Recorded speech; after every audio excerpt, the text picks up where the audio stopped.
What's up, listeners? Thanks for tuning in to another episode of the In the Endzone podcast. Just a quick heads up before we jump right into it. You can find this recording as well as some of our previous recordings on Spotify and Apple Podcasts. You can find us by searching at Settle Down Media on both of those sites. Be sure to follow us on our social media pages. We regularly post on Instagram. You can find us by searching at In the Endzone podcast on Instagram. So thanks for watching this and enjoy the rest of the episode. Peace. Yo. Welcome back, sir. You know what? Nothing much, man. We're just chilling. We're having a good time hanging out.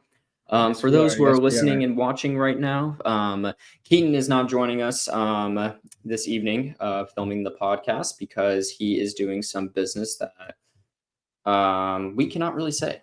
So it's a surprise for the viewers and everything. So don't you guys worry. He'll be back. This one's for you.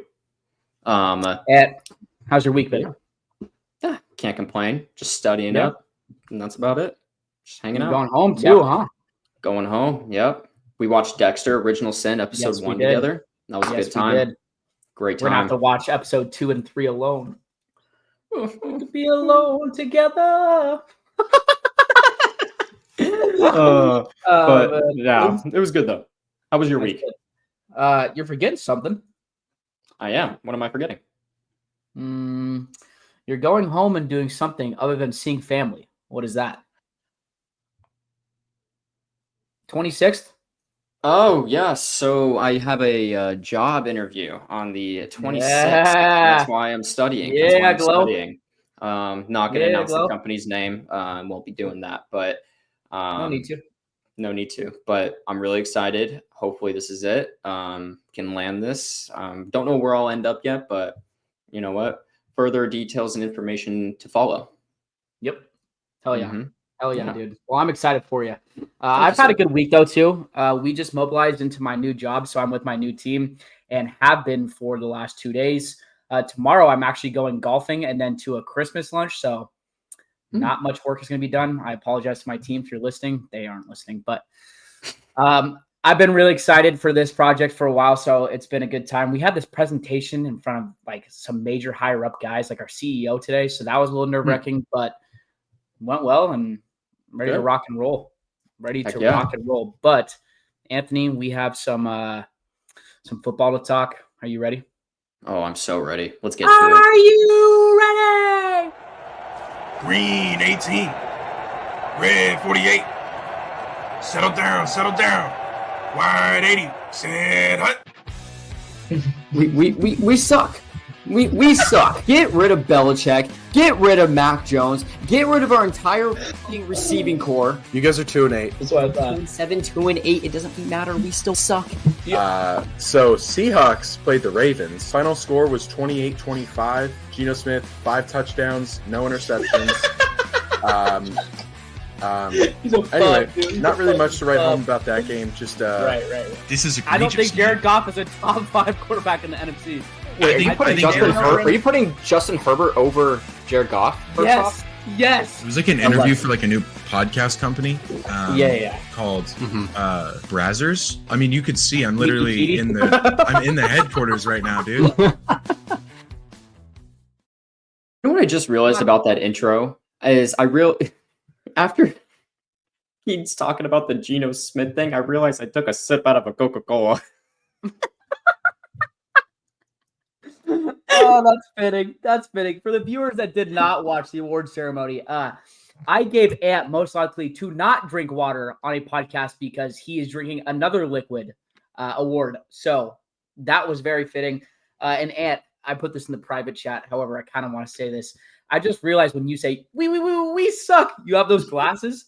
And like, I think that's one of the first times you wore those glasses. I'm like, dude, it's so fitting. It's so awesome, man. Good.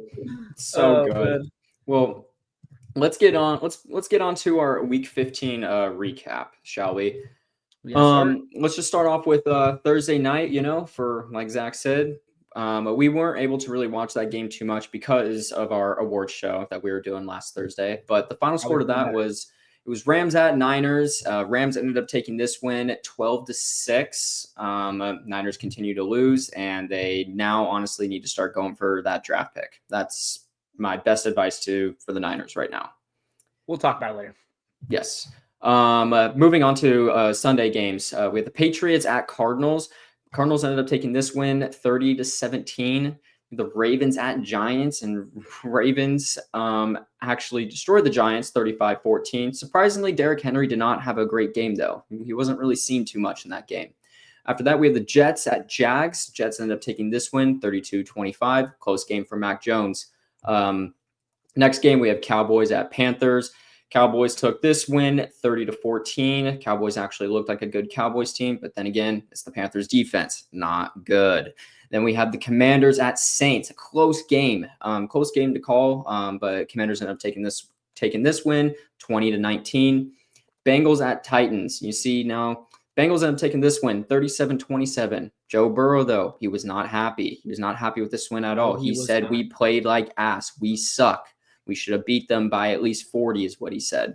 Yep. Chiefs at Browns. Chiefs ended up taking this win. Shocker, 21-7. One of the very first games, honestly, that I can say that the Chiefs actually blew out a team in some sense, scoring more than 3 points or 2 points to win a game. Then we have the Dolphins at Texans. Texans ended up taking this win 20-12. We have the Colts at Broncos. After a horrible ball drop from Jonathan Taylor, Broncos ended up scoring around 20 unanswered points, making the Broncos win this game 31-13. Bills at Lions. This was a great game all around, potential Super Bowl game coming up, and Bills have now proven to all of us of why they are honestly the best team in the NFL. Bills won this game 48-42. Then we have the Bucks at Chargers. Bucks have taken up this win 40-17. Chargers defense was slack in that game. Don't know what's going on right now. Next game, Steelers at Eagles. Eagles continue to prove their dominance over the league. 27-13 was the final score. Sunday Night Football, Packers at Seahawks. Packers with their wide receiver threes. Somehow they are continuing to win the games. 30-13 was the final score. Monday Night Football, 2 primetime games. Monday Night Football, they got to stop doing this. Bears at Vikings, what a snooze fest. 30-12. Vikings ended up taking this win. Then we had the Falcons at Raiders, another snooze fest, 15-9. Falcons ended up taking this win. And that's our recap. A lot of good games, a lot of bad games, like we predicted. Yes. One game I really want to point out first off is the Chiefs and Browns game. Mahomes goes down, ankle injury. Here's the thing right now. This is breaking news, all right? This could be great news for a lot of us right now, unless you're a Chiefs fan. But Mahomes right now is week to week with his ankle injury right now. That's what they've said. He went out in practice. I guarantee you, though, Mahomes is going to be fine. You remember how last week we talked about their voodoo demonic ritual stuff that they always do? Well, the devil's probably giving him a shot as we speak. Well, no, I honestly think that they've already sacrificed a goat. I'm sure Mahomes is going to be fine after that. He's good. Mahomes is probably going to be fine. It's whatever. It's going to suck. But that's honestly that game right there. That's all I wanted to say about that. Zach, do you have any input with that game? No, I mean, this is one of the games where the Chiefs actually blew out a team, and they won by 14. So we literally said last week that their point differential has been really low for a team, or 13-1, whatever their record was last year. And now they go out and take care of business against a Browns team that's been ass all year. So not too worried about it for at least Chiefs fans. I don't think that Patrick Mahomes is going to be injured, like Anthony said. And they already sacrificed a fucking pig or something, Yeah, something went wrong, and wrong in that sense, but good for them. So they'll probably win next week and win the Super Bowl, and we'll be crying like we always do. Well, Zach, the next game I kind of want to talk about is the Steelers and Eagles game. Now, real quick, I just want to point out, and I'm going to say it right now, are the Eagles dominant? Because here's the reason why. This is why I say this, okay? So A.J. Brown and Jalen Hurts all of last week, they were getting into a little bit of an argument. A.J. Brown said, you need to throw that ball. We need to work on our passing game. It was then cleared up that A.J. Brown was wanting to address the issue, saying that I'm not complaining that he's not throwing me the ball. It's just the passing in general. Throw the ball. Stop running it so much. I mean, why would they, right? They have Saquon, right? But the Eagles, because of Saquon and Jalen Hurts combined, that combo, that duo, they've proven to us that they are dominant in the run game. Well, they just proved to us this past week now that they are dominant in the passing game, because they did not run the ball. It was not a run game at all for that Eagles offense. It was pass, pass, pass, and they proved it to us. Yeah. And against the Steelers defense on top of that as well. So, I mean, they really proved it, in my opinion, on that. That's all I gotta say. I think the Eagles are dominant. I think they really proved to us now that they're elite team and Super Bowl contending team. Yeah, I mean, I agree completely. And the thing is with the NFC is the Lions were that team for a while, but dude, they're getting an injury that's season ending every week. And we'll talk about this later. I mean, it's going to be in our news section, so I don't want to say too much about it now, but you look at the NFC and who's the best team? The Lions, the Vikings, the Eagles? I mean, those are the three that come to mind, at least for me. The Vikings keep winning. They've looked really good. But again, the Eagles, I mean, realistically, they dominated this game. It didn't really look close. The Steelers made kind of a run, but again, it wasn't much of a run. And the Eagles, yet again, like I've said, man, they're hard to predict. And the one thing I'll say about Jalen Hurts is no matter how much shit that man actually takes, he does back up a lot of his words and a lot of his play. He doesn't talk a lot of shit, super inspirational, super cringy. But when he does play well and the critics are speaking, that man comes to play. Yeah. And he lets you know. So he sat down at that press conference and said, "Is that what you guys want to see?" And to defend Jalen, I'm not a Jalen Hurts fan. I don't like the Eagles. However, I think Jalen does not get the credit that he deserves sometimes because like a year like this, you give the ball to Saquon. He has 2,000 fucking yards. He might have 2,000 yards. And, we look at this and we say, oh, Jalen's having kind of an off year, and maybe his stats say that. Maybe he's not pushing the ball as much as he should and stuff like that. But if you're succeeding to records, like you are succeeding so well that you might set a record, why wouldn't you continue to give the ball? And then you have A.J. Brown that comes out and says that, and he fucking whoops the Steelers defense, who realistically have been one of the best that we've seen all year, especially against the pass, and they won 27-13. So I don't think there's much to say about that. I wanted to bring something up about Joe Burrow, but I think we've kind of moved on. So that was just not a good look. Him and Zach Taylor, I'll speak about it. I had the video up, but I don't know if the volume is playing. I was trying to find the video with volume, but him and Zach Taylor got into it. And I guess my quick question to you, Ant, is do you think Joe Burrow is going to stay there in the future? Because like you said, he said we should have fucking won this by 40 points. You could clearly see he was throwing F-bombs at his head coach. Head coach. Yeah. I think that is bright in Cincinnati. Sorry. I think the future is bright, honestly, in Cincinnati. Yeah, sure. They went to the Super Bowl in 2021, 2020, whatever year that was. 2022. Thank you. They went to the Super. So they're not. So I mean, and not much really has changed with that. With that team, maybe the offensive line has gotten 1,000 times better since we saw them in the Super Bowl. I will give them that. And that right? Defense has gotten way worse. It's gotten way worse. I think honestly, to fix a few things up with that defense, and honestly, I think they could be a great team. I don't think Joe Burrow is out. I really don't think so. I think they're going to be fine on offense. I think defense, if they work on that this offseason, I think they could be dominant next season because that offense is one of the best offenses in the league, and it's getting wasted this year. So yeah, I mean, I have the NFL odds up right here in front of me. Joe Burrow has the 1, 2, 3, 4, 5, 6, 7, 8, 9th best odds at Offensive Player of the Year, and he isn't even the top 10 for MVP. However, if his team was 500, he would be probably top 5. That's how good of a season he's having. So my prediction is that a defensive coordinator or Zach Taylor's gone.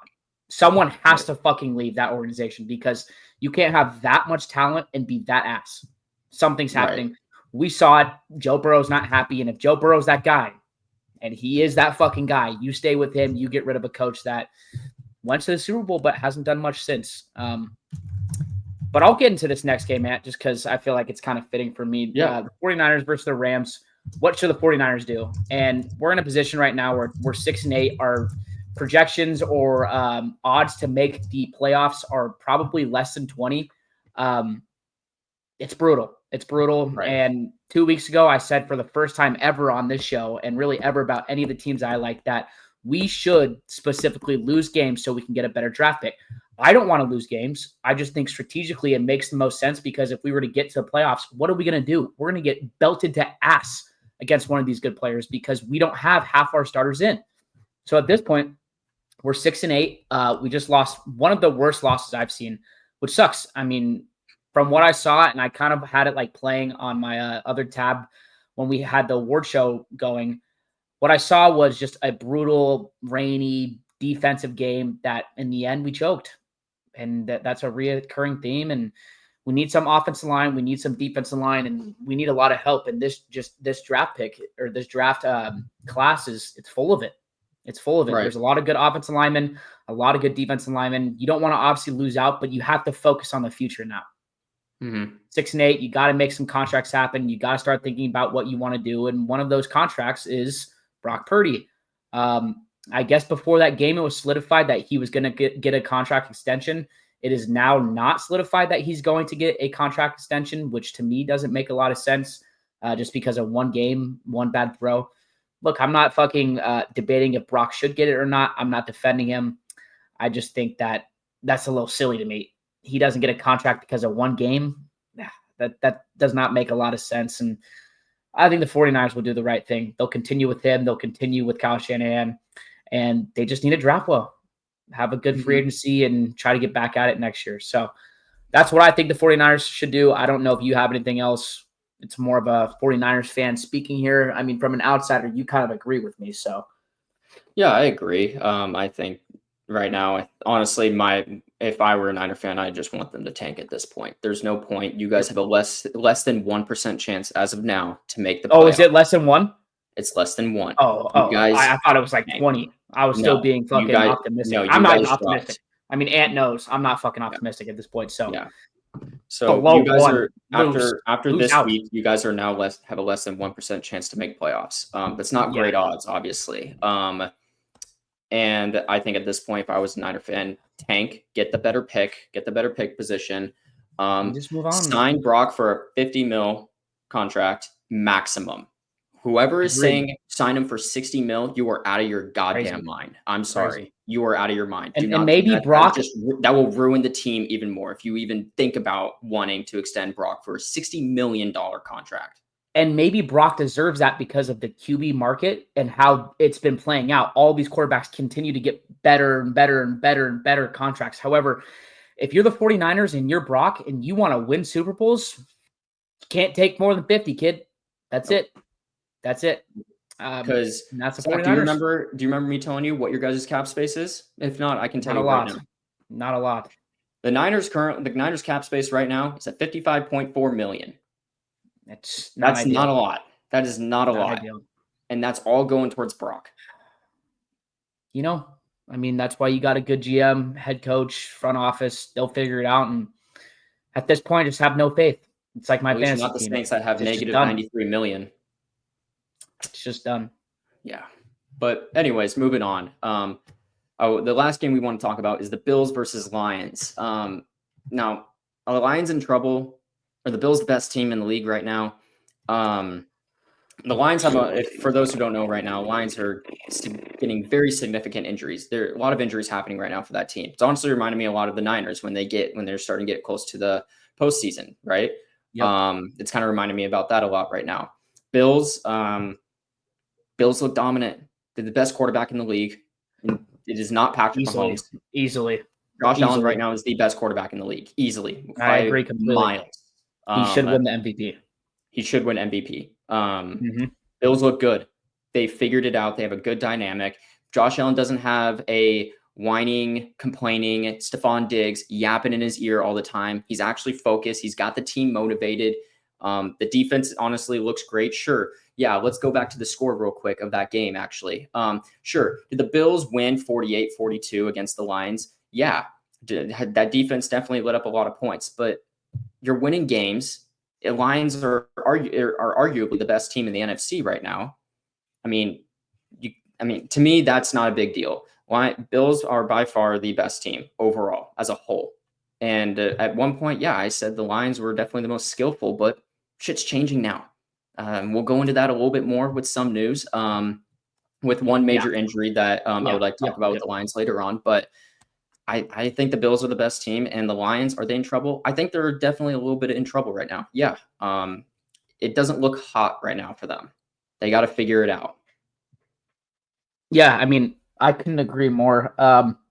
The one thing that I will say with the Lions and Bills is they kind of started the season off similar, a little bit rocky, and have been great since. However, if you include the games since 1, 2, 3, 4, 5, since week 5, the Bills have been on a dominant tear, averaging almost 30 points a game. They've killed the 49ers. They beat the Chiefs by 9. They beat the Seahawks by 21. They beat the Lions, and they've lost to the Rams, which is fucking insane to me. But they beat 2 of the best teams in all of the NFL. So what I'm getting with is I think that they're the best team in the NFL. But I probably will not be betting for them because I've learned my lesson with the Chiefs. Somehow they're going to do it, unfortunately. However, the Lions, and look, probably about 3 weeks ago, we would have said the Lions are the best team in the league. And probably last week, we would have said they were the best team in the league as well. And for sure the best team in the NFC. But you continue to look at these injuries. You continue to look what's happened since a lot of their major guys have fallen off or at least got injured. And when I say falling off, I meant to say injured. When they've gotten injured, I mean, dude, the last couple of weeks and games have not looked too pretty, and they've given up quite a few points. On defense, I'm more so worried because they are not getting to the ball. Those injuries have definitely added up. And it's tough because if you don't get to the ball, you see what happens. The Lions score 42, and we could pull this up. I mean, the Lions specifically recently, they've been kind of 50-50. They've been struggling a lot. And the reason for this, I genuinely think, is because of injuries. I mean, for a while, that team was dominant. I mean, we were talking about them as some of the best, if not the best in the league for weeks on weeks. But since really we've seen in week 13, they gave up 20 points to Chicago Bears. Week 14, 31 to Green Bay. And week 15 now, 42 to the Lions. And mind you, the Packers and the Lions have good offenses, but it's definitely something to be worried about. You don't give up 30 points in the playoffs and win. No, I'm sorry. And for the Bills, they're different. And you could say, hey, you just said that about the Lions. Why not the Bills? The Lions don't have the fucking white soldier or whatever they fucking call him. What's his name? The Winter Soldier. The Winter Soldier. They don't have the Winter Soldier. I'm sorry. They don't. They don't have a guy that can literally take his team, throw it on his back, and score 6 touchdowns, 3 rushing and 3 passing. They don't. And the Bills have that. We'll see it in the playoffs. I think the Bills are the best team. I think the Lions are close second, but to me, they can't be the favorites if they continue to get injuries. And that's what we've seen. Yeah. Well, let's dive into one of those major injuries right now, actually, going into our news section. I think we can all agree right now, this is probably the major injury right now for the Lions is David Montgomery is ruled out for the rest of the season with an MCL injury. Now, you also got to feel a little bit for Montgomery here for a minute here.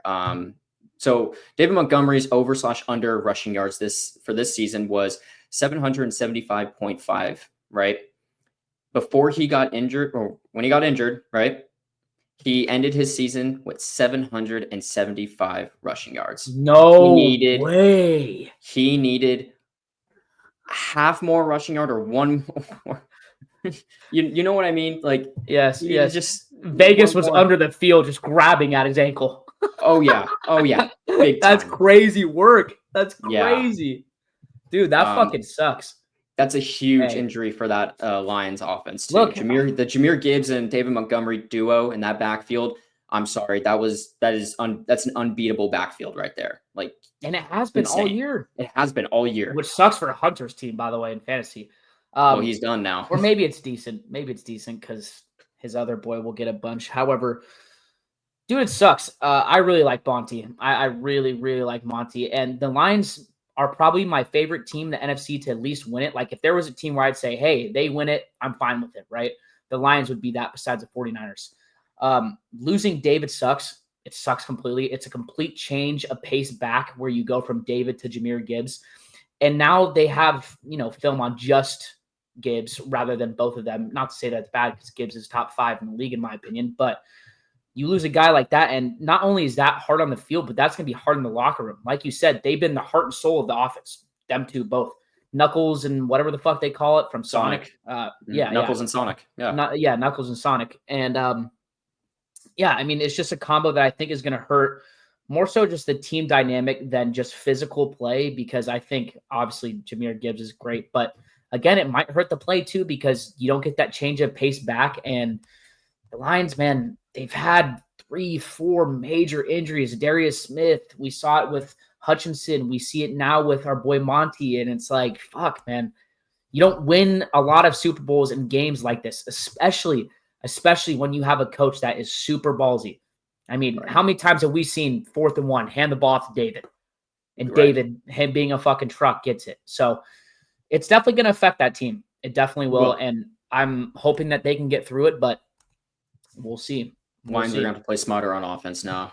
1,000%. Well, speaking of injuries, let's just get right to it.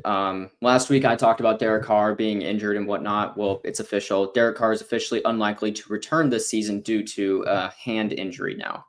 Does that really impact the Saints right now? Really doesn't. No. Saints aren't going to go to playoffs or anything like that. Still sucks for the Saints though, overall. But hey, at this point, it comes down to it. Better draft pick. Right. And I mean, I don't know. There's not much for that. Sucks for Derek Carr. I mean, no. In the beginning, I was going to say, it sucks because Derek Carr, beginning of the season, he balled out. He really did. I'll give him his flowers with that. It just, Saints started falling off big time. And what more can you do, really? Derek, he's a great quarterback. And, you hate to say that some quarterbacks and some players are defined by injuries, but Derek really has been in his whole career. I mean, we saw it with the Raiders. He was a top 5 quarterback, arguably a top 5 quarterback in his almost MVP season year. And then he breaks his leg and he gets cut or traded from the Raiders because he just is not performing. And then we see him. He goes to the Saints. He plays decent. He gets injured yet again. Then this year, and I mean, he starts out hot, has a couple injuries, and we've seen it. I mean, now it's season ending. And for the Saints, it's very tough because you said they have negative $90 million in cap space or something like that. So it's like, what do they do? I mean, you got to draft someone. Derek Carr's not that guy. It doesn't look like Spencer Rattler's that guy either. So maybe they draft a quarterback. It doesn't really affect him this year, but it is tough to see. And prayers out to both Monty and David. Right. Well, now we're not really going to talk about injuries too much because teams lately, they're fed up with their quarterbacks right now. They're fed up with their starting quarterbacks. It's insane. Yep. For example, starting off, Titans are benching Will Levis. Thank God. About time. Okay. I want to mention this. Goddamn Mayo Levis. Fuck, dude. I mean, you are down bad right now. So if you guys don't know, Will Levis dated a girl named Gia Duddy. And Gia, who was pretty popular before, got popular because there were some leaks. She got even more popular because there were some leaks with, let's just say, Mayo Levis himself. However, she has not been to a game, quote unquote. At least that's what her TikTok has said. And the reason I know this is because I saw this on Instagram, so I will continue to explain. She has not been in a game since they've, and I'm going to put this in quotes, she has not been in a game since they've broken up. She went to this game and posted a couple of videos. Get ready with me. And Gia's really attractive. Gia, if you're watching this, hey, I'm single. However,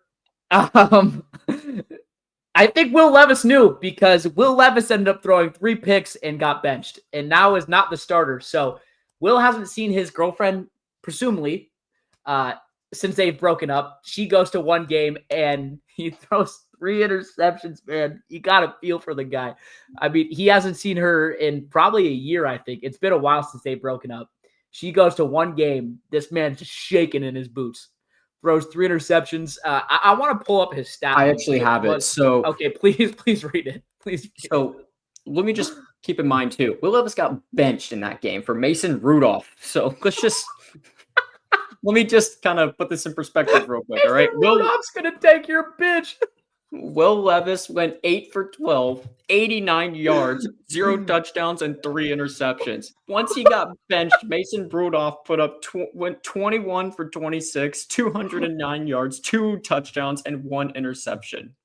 Hey, that boy saw the Hus. He knew exactly why Will was playing bad. He said, Mayo Levis, let me take your spot, homeboy. Let me get my own leagues. Not That's good, crazy, though. bro. It is not good for Will Levis, good. man. Poor not guy. Good at all. He was trembling in his boots, Man, it was not good. Hey. There is one comeback, though. Still hit, though. Still hit, though. He's still hit, though.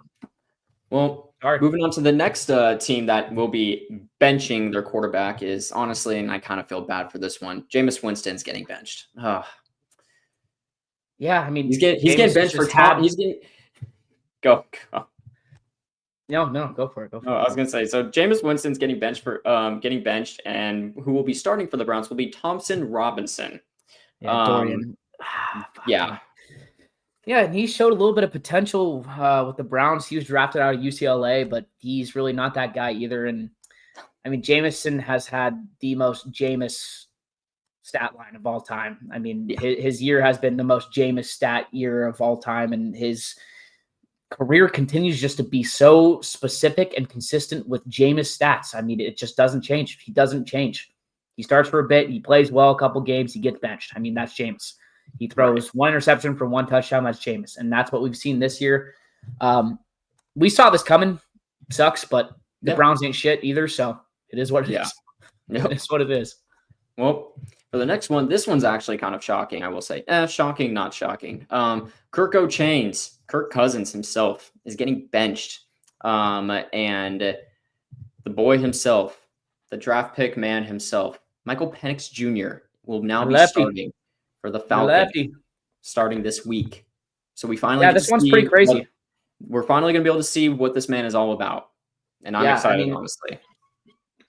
I'm really excited too. And the couple of plays that he's played, or maybe quarters, or I don't even know how many plays he's actually played, but the ones that I have seen with highlights, he's almost thrown a couple of picks, which obviously as a rookie, you see that and you're like, he's just kind of young. But I feel like the confidence to actually be a starter and your team actually has the confidence in you, you could start the game. You don't have to come in with a fucking shit show, because the games that he has came in, it's been because they're either down or because his starting quarterback, Kirk Cousins, has thrown 4 fucking interceptions. So, but the reason why this one's so shocking is because Kirk Cousins signed a massive contract this offseason. Massive.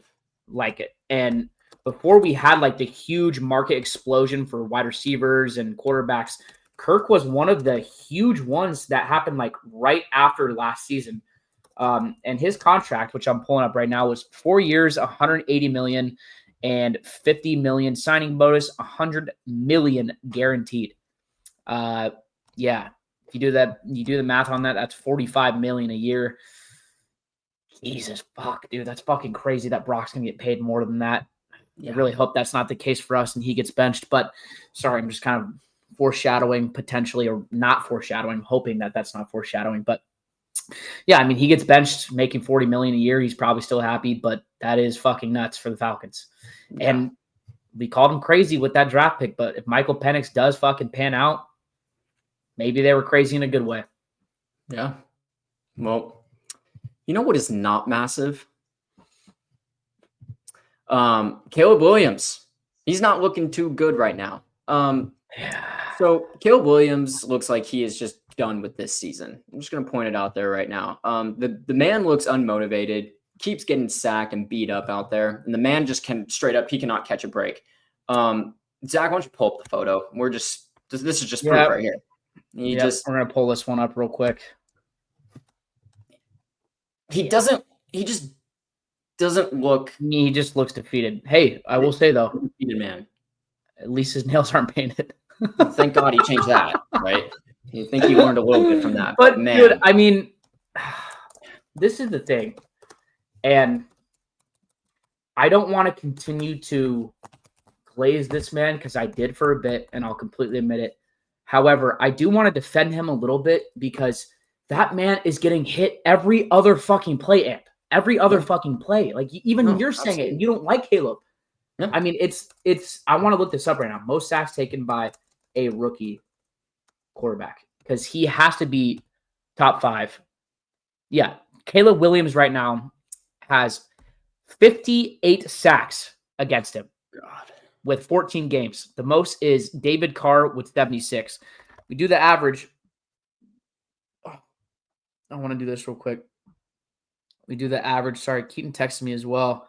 I think he wanted us to mention Penix. Yeah.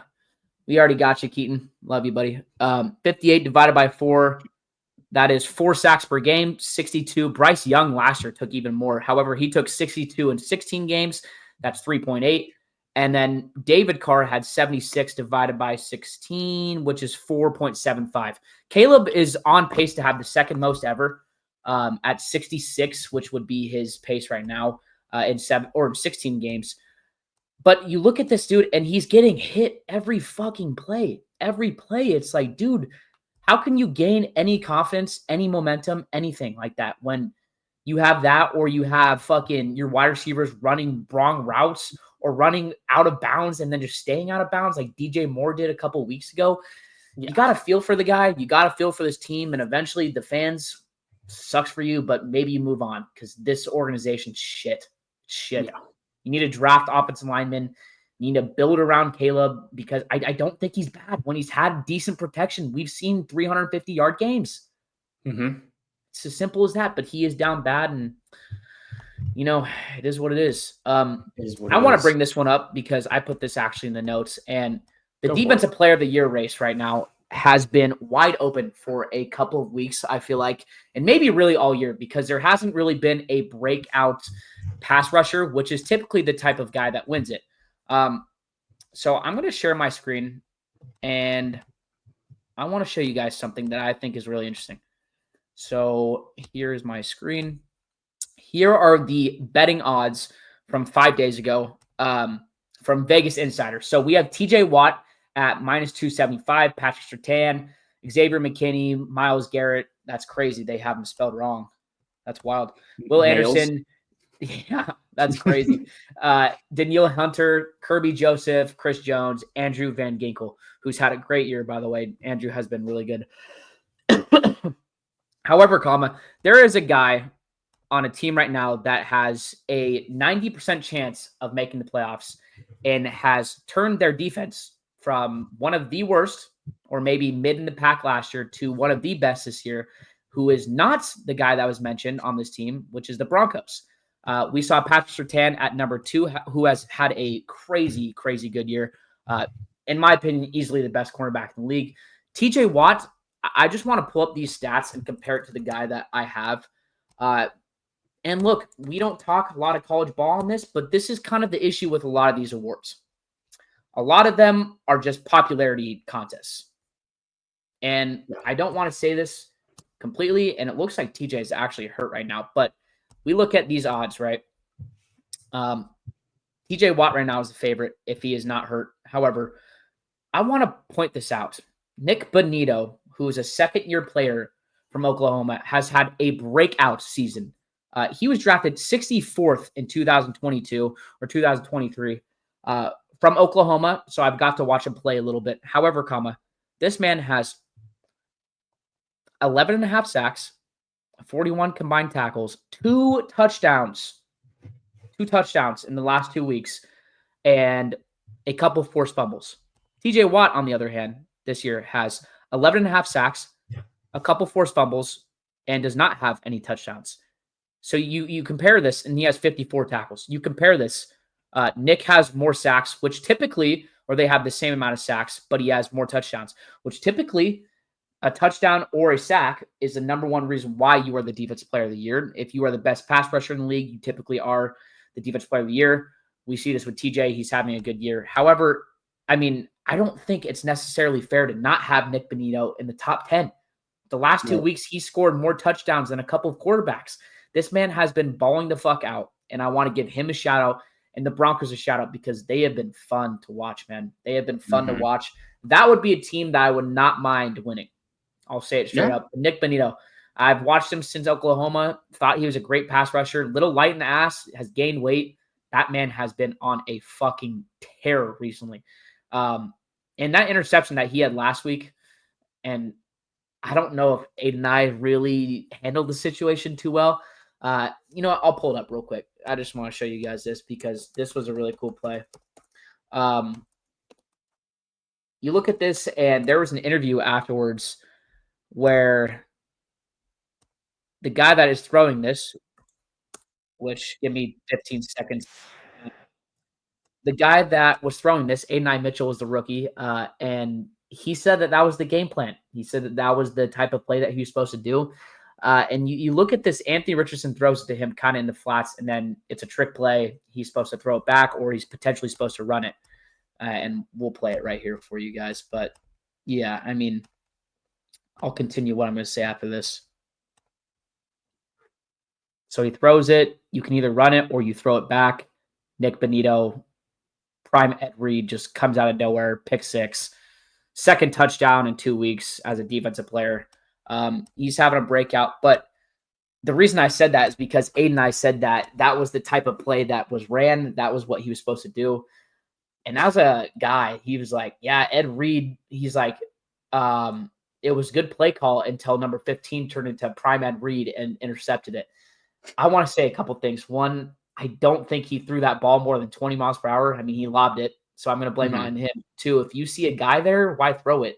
But I don't want to overshadow that. I don't think he handled that completely correct. And maybe that was the game plan, and maybe that was the call that he was supposed to do. But that and Nick Benito, man, he's my defense player of the year. Genuinely, I think he is. Him or Patrick Surtain. It's one of those guys from the Broncos, and it has to be, in my opinion. I mean, at least if Nick continues to do this, he should be top 5, and maybe Patrick wins. I'm fine with it because he's had a crazy year. But I wanted to at least, picture that and show you guys that Nick Benito belongs in this conversation. And next year, he might be one of the favorites if he continues this. Yeah, no, I could agree with you 100% on that. It's good, Zach. Do you have anything else to add? Or are you all good? No, that's it for the news. We can get into fantasy, which we'll get into fantasy. This is going to be real quick, honestly. We'll start off with me. I have lost to Mitch in round 1. My team decided to shit the bed. The score was 94 to 122. Mitch now moves on to play John in the second round of playoffs. My best player on the team was Alvin Kamara. He could have got more, but he left the game early because of injury. Zach Ertz was my worst player with 4 points. He could have got more, but injury. So fun. My mid players were Saquon, Kyler, Jacoby, Jake Bates, and Commanders defense. Everyone decided just not to really show up. Half the team. Like half the team. Like it was bad. Like I legit, like everyone, like, yeah, no, it was just bad all around. I was like, God, this sucks. Even my bench didn't even play great. I was like, all right, it happens. Whatever. Man. Overall, I still made the right moves. That was honestly the max amount of points I probably could have scored. That was on my team. Is what it is. I'll just move on to Keaton real quick. Keaton did beat T-Lou 135 to 147. Keaton is officially safe from being in last place. Congratulations to Keaton. Keaton's best player was Amon-Ra St. Brown with 37 points. His worst was DK. His most mid. He had a few mid players, but I decided to put Kyron in there with 13. But he definitely had other good players that really performed for him last week. But it's official now, though. I may have not have moved on in the playoffs, but I am still safe. I obviously don't need to do the punishment. I won't be in last place. Keaton is now officially safe from last place. And now T-Lou moves on to play Zach. Zach, you can go. Who is not safe from the punishment. And I have not been safe for the last 2 weeks because I got a bye as the second worst team in our league at 6-8. So I didn't set my lineup. However, I want to say, and say this without being too upset, fuck you, Devontae Adams. Fuck you, bitch ass. Because this motherfucker, for the first time this goddamn year, scored more than fucking 30 points. 42.8 goddamn points on my bye? Fuck you, prick. First fucking 40-pointer all year, and it has to be on my goddamn bye, Devontae. All in the second half. So, yeah, I am going to crash out. I set that up completely, and now I have a fucking matchup against T-Lou that I'm probably going to lose. My stomach, ass. 2 weeks from now, ass. Pooping out my arse. That's what I'm fucking preparing for, and it's because of you, Devontae. You, because you couldn't do this consistently. I'm blaming you. That's it. Well, that's a crazy crash out right there, by the way. Yeah. Well, I don't have a crazy stat this week. Do you have a crazy stat? No. Okay. Well, we move right on into the week. Sorry, Keaton. Sorry, Keaton. But we will move on to the week 16 predictions. And oh boy, Zach, yeah. Okay. At least we have some decent games. Like this is a lot well balanced compared to last week. It is. We're gonna have some good games this week. Let's just start off with Thursday. All right. Thursday night football, prime time. We have Broncos at Chargers. Honestly, when you look at this game, just judging based off of names of the teams and everything, like it back then, probably maybe 2-3 years ago, you would look at this game and you go, man, this is a horrible game. This is a great game. I'm excited for this game. And it's damn near a must win for the Chargers. It is a must win for the Chargers right now. Broncos, honestly, if Broncos win this game too, I'm pretty sure Broncos will pretty much damn near be solidified in playoffs. They're like at 90% right now or something crazy. Like they'd have to lose and a couple of teams would have to win. I have it right here. Actually. Right now, the Broncos are 93%. Exactly. And then right now the Chargers are 86 though. They're 86. So damn, there's gonna be 3 from that division. That's crazy. Yeah. I got I have the Broncos. I don't think the Chargers are gonna have enough. The way they've been playing, I just don't see it. I think the Broncos are gonna win it. Yeah, you know what? Let's see. You know what? They're at home. I think I'm actually going to take the Chargers on this. Ladd is healthy again. I think that this is going to be a better matchup for the Chargers. I think that the Chargers can win this, but I think it's going to be a very close game. This is not going to be a blowout. They might be able to run well against the Broncos too, because that's where they've kind of struggled. So right, but not with J.K. Dobbins though. They still have Gus Edwards. Oh, so I know. You never know. It's the issue. You never know. This is going to be an interesting game. It's not going to be a blowout though. This is going to be a very close scoring game. Agreed. And then to mix things up now, by the way, everyone, just for everyone that doesn't know, there are 2 games on Saturday. All right. So let's keep that in mind. All right. Whoa. 2 games on Saturday. 2 good games too. So we have a morning. Fuck the NFL. I know. Why the fuck are they doing this? Wait, there's college football on. I know. So the first game is going to be in the morning at 10 a.m. Then the next game will be in the afternoon. So Saturday morning, the Texans at Chiefs will be playing. Yeah. I mean, like I said, the Chiefs sacrificed a goat right in the middle of their stadium. Patrick Mahomes' ankle is going to be fine. It's going to be like nothing ever happened. Unless he doesn't play, the Chiefs going to win that game. Yeah, but I'm still going to take the Chiefs. It's the Chiefs. Yep. Yeah. Then we move on to the afternoon game, Steelers at Ravens. Honestly, this is going to be a great game as well, I feel like, but I think that this could be a trap game for the Ravens for sure. I can see this definitely being a trap game, but I still see the Ravens winning this. I think they are going to utilize Derrick Henry a little bit more, and Lamar's going to pass a little bit more than usual as well. I want to see this. I'm going to take the Ravens though. So I know Pittsburgh. Okay, so Pittsburgh's winning this by 1 game. They're winning their division by 1 game.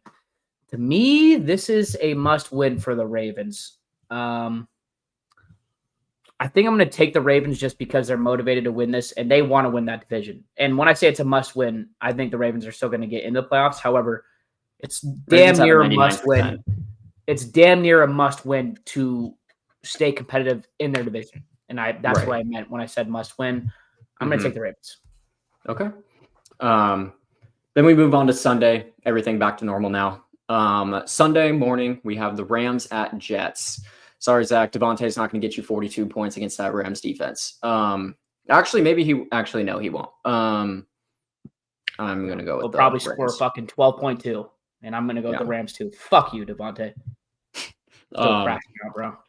We have the Eagles at Commanders. I mean, Commanders are falling off. They're falling off hard, and like I said earlier, Eagles, they are dominant right now. Yep. Yeah. Eagles. Running with the hot hand. Give me the Eagles. Next game, we kind of have a snooze fest, but it's also going to be interesting because of Penix. We have Giants at Falcons. It's still going to be a snooze fest, but honestly, it's going to be the Falcons. I mean, Giants are horrible, but it's going to be the Falcons. Yeah, I agree. Give me the Falcons. Next game, honestly, this is a weird game. Cardinals at Panthers. I'm going to take the Cardinals, but honestly, right now, the entire NFC West right now looks absolutely horrible.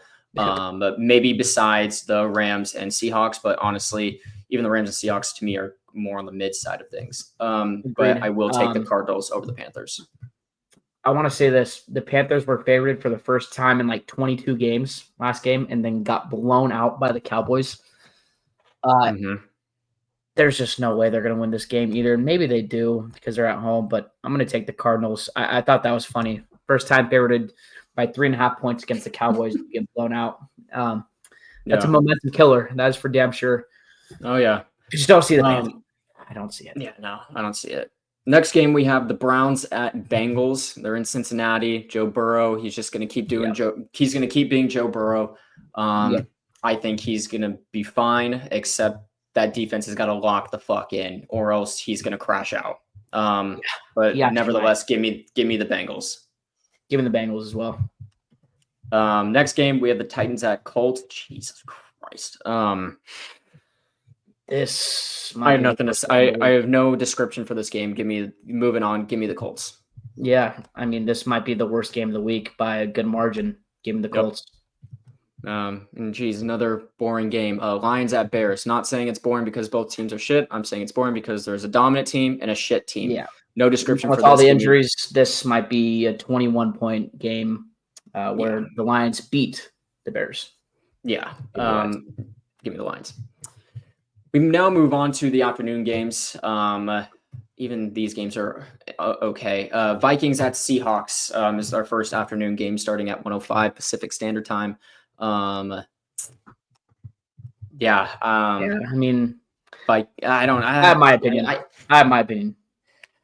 I think Vikings are going to win this, but I feel like it could be a trap game for them as well. And I think Seahawks may win it because this is honestly a must win for the Seahawks right now. And they know that coming into this game. But right now, I'm sorry, the past few games that the Vikings have played, it's been pure dominance. They've been utilizing Aaron Jones more often now. Jordan Addison's getting into the game more.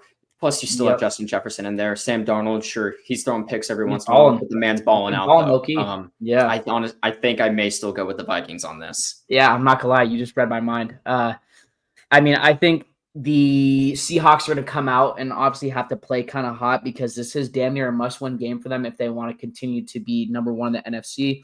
However, I think this game is going to be low scoring for some strange reason, and it's going to be very close, but the Vikings are going to pull it out. I see this game as like a 21-17 game. The Vikings win. Yeah. Patriots at Bills. Give me Bills. I don't want the Patriots to win. I don't want them to win. I want us to. Right now we're third for the draft pick. Right now, I want to keep it that way. I want to keep it that way. I want to be third, second, or first. That's what I want. Agreed. Please lose, Patriots. Thank you. Yep. Patriots Bills. Yes, go Bills. The Bills might slaughter them. Not go Bills, but you know what I mean. Next game, Jaguars at Raiders. Jesus, my God. Holy shit. Yeah, I'm not gonna lie. I kind of want the Raiders to win this, just so they don't get ahead of the Patriots for the draft. And the Jags are just shit. I don't know. Maybe Mac Jones will shit on them. You never really know. But just give me the home team. Give me the Raiders. Give me the Raiders. 49ers at Dolphins. What an interesting game this one is, actually. This honestly is probably the biggest 50-50 game of the week right now. Very similar teams. Very similar teams. Both these teams. They're not even both in a crash out. It's mainly just the Niners right now in this crash out weird stage that they're in right now. Dolphins are playing just to play right now. I think I'm honestly I'm gonna go with the Dolphins for this game. Yep, same here. Wow. I'm gonna go with the Dolphins. This is my second time voting against the 49ers because at this point I'm just gonna be a realist. Even before I had some optimism, now I don't. I think A-Chain might go crazy against us, even though we played great against running backs last week. And we do have our linebacker core together. I just have a feeling him or Tyreek Hill or Jalen Waddle is going to play. Jalen Waddle's out. Someone's going to go crazy against us. It's just bound to happen at this point. That's just how this year's been, and I just see it happen. Right. Then we move on to Sunday Night Football. Bucks at Cowboys. Will the Cowboys win their second game at home? Will it happen? I don't think so. Give me the Bucks and Baker Mayfield. Give me the Bucks, baby. They've been low-key on a roll. That last game's kind of crazy against the Chargers. They're heating up. They're looking good. Jesus. Then Monday Night Football. God. Oh, my goodness. Okay. Monday Night Football. We have the Saints at Packers. Give me. I'm not even going to put any context with this. Give me the wide receiver 3 in the Packers / Brett Favre 2.0. Pack go. Go Pack go. That's Yeah. all I'm gonna say. Well, that's the episode. That's everything. That's all the games. This is all the news we got for you right now. And that's everything. Zach, is there anything else you would like to quickly add on before we wrap this up? Nope. Next week actually is the week of Christmas, right? So I don't think we will be recording. So see us in 2 weeks for this episode and the next episode of In the End Zone and a live that we'll probably be doing. But in the meantime, go watch this, comment, like, subscribe, jack us off maybe if you want to. Yeah, could do that too.